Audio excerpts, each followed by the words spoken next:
Dr. Ben Carson announcing this week that he is officially running for president. The very idea of a White House bid for Dr. Carson might once have been unthinkable for those who witnessed his childhood. But Ben Carson's remarkable story is one of beating the odds, and then some. Born September 18, 1951 in Detroit, Ben Carson's childhood was anything but ideal. The second son of Sonia and Robert Solomon Carson, his family lived in inner-city Detroit. They were extremely poor. When he was 8 years old, his parents split up. His dad was leading a double life with another wife and children. As Carson writes in his book, Gifted Hands, his father's departure was devastating. I don't know how long I cried. I only know it was the saddest day of my life. His mother was left to raise the boys on her own. She had only a third-grade education. Still, she was determined her sons would beat the odds. But Carson wasn't exactly a model student. He was much more interested in playing outside or watching TV than studying. So she came up with a plan. It was to turn off the TV. Let us watch only 2 or 3 TV programs during the week, and with all that spare time, read 2 books apiece from the Detroit Public Libraries and submit to her written book reports, which she couldn't read, but we didn't know that. Soon, Carson started to love reading and went from the bottom of his class to the top. But Carson nearly lost his future when at age 14, he tried to stab another boy. The blade only stopped by a belt buckle. I recognized at that moment that I was completely and totally out of control. And I went home and shut myself up in the bathroom, and I started praying and asking God to take that temper away from me. From that day on, Carson says he was a changed man. He went on to earn a scholarship at Yale University, where he met his wife, Candy. Together, they raised 3 sons. After Yale, it was on to medical school, and eventually a residency at one of the best hospitals in the world, Johns Hopkins. It was there Carson made medical history, at age 33 becoming the youngest physician ever to head a major division at Hopkins. In 1987, he and a team of doctors became the first to successfully separate twins joined at the back of the head. The story was later told in a film about his life starring Cuba Gooding Jr. Ultrasound tech to labor floor, please. Peter. Ultrasound tech to labor floor, please. Doctor? Which child would you like to see first? Thank you. Thank you.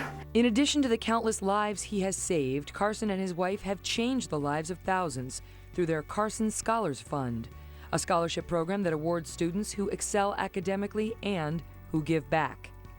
In 2001, the Library of Congress named him a living legend. In 2004, President Bush appointed him to the President's Council on Bioethics. 2 years later, the NAACP paid tribute to him with its highest honor. And in 2008, President Bush awarded him the highest civilian honor in the land, the Presidential Medal of Freedom. But it was his speech at the National Prayer Breakfast 2 years ago that turned him into a conservative rock star. With President Obama sitting just feet away, Dr. Carson attacked the current healthcare system, political correctness, and compared today's America to ancient Rome. Nobody could even challenge them militarily. But what happened to them? They destroyed themselves from within. Moral decay, fiscal irresponsibility, they destroyed themselves. And if you don't think that can happen to America, you get out your books and you start reading. But you know, we can fix it.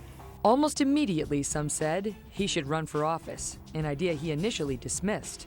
That same year, he retired from medicine, but instead of walking off into the sunset, the good doctor had a change of heart. In his hometown of Detroit, Ben Carson made his White House bid official.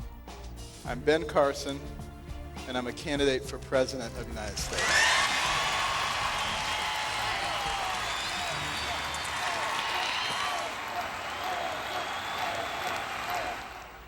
And joining me now, Dr. Ben Carson, presidential candidate. Dr. Carson, great to see you. Congratulations on your announcement, and what an incredible story that I think many people may not have known had they not read your book. Let's start with what happened with your father. He was a bigamist, and your mother left him, or they separated when she found out.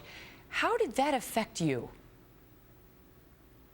Well, obviously I was devastated, as any child would be. And, you know, prayed every night, please help them to get back together, not really realizing why the divorce had taken place.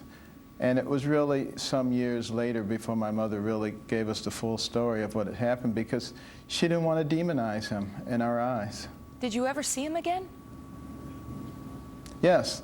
The last time I saw him was the day that I got married. He died many years ago. Wow. And did you ever have any contact with the other family? I did, but I didn't know who they were. Wow. So sometimes on Sunday morning he would take us and we would visit these people. I didn't really know who they were until much later. That's incredible. And just reading up about you, you can't escape the profound influence that your mother had on your life and on really saving you from an alternate existence. And I know that you've said the most important thing that she did for you, and she did so many, was she taught you not to accept excuses. Explain that. Well, she refused to be a victim herself, and every time that we would come up with an excuse, out of her mouth would come the poem, "Yourself to Blame." Mm-hmm. And pretty soon we got tired of hearing that poem, so we stopped looking for excuses.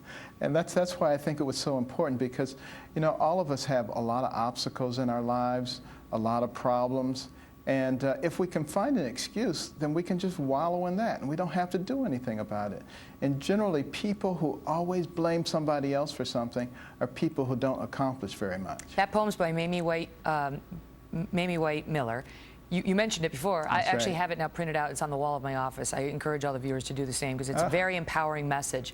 But I want to ask you about whether you do think that today in America we are cultivating a victimization culture. Oh, without question. And it's intergenerational now, and it molds itself into an entitlement mentality where people think that they are owed an existence. And what we really owe people is an opportunity. And we have to reinstill that can-do attitude that is so important in our nation. It's what drove this nation from no place to the pinnacle of the world, and the highest pinnacle anybody else had ever reached. And it doesn't have anything to do with one's ethnicity. It has to do with the American spirit. Somehow we must bring that back. There are those who like to criticize America, tell us that we're an evil place because we had slavery, because we had Japanese internment camps, you know, we bombed Hiroshima, Nagasaki, we exterminated Indians. You know, give me a break.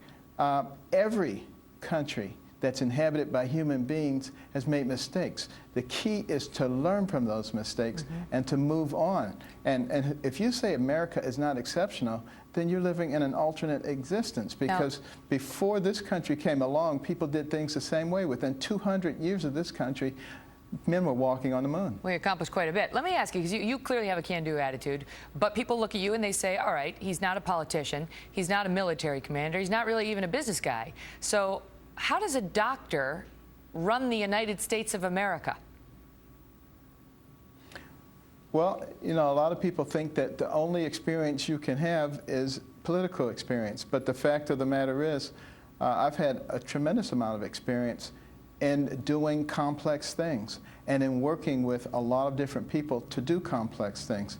I've had a lot of experience in the business world. You know, I sat on the Kellogg board for 18 years, Costco board for 16 years, as well as a number of other boards. Started a nonprofit, my wife and I. You know, as you know, 9 out of 10 nonprofits fail. Ours not only didn't fail, it's active in all 50 states.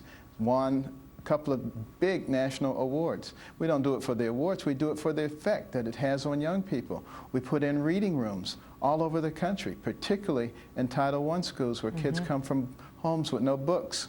They go to a school with no library. But They don't learn how to read. What about foreign policy? Because that's something you've admitted that you don't know much about and you're studying up on it. So why should the country in this day and age entrust foreign policy to a self-admitted novice on the issue? Well, I've learned an enormous amount about foreign policy in the last few months, so I'm ready to talk about it anytime anybody wants to. All right, I want to talk to you about that and much more. And We're going to do that right after this break, so stand by, because Dr. Carson heads to Baltimore tomorrow, where he lived for 36 years. He's going to meet with faith leaders and city officials and discuss what's happening in that city. His thoughts on that, plus much, much more, next.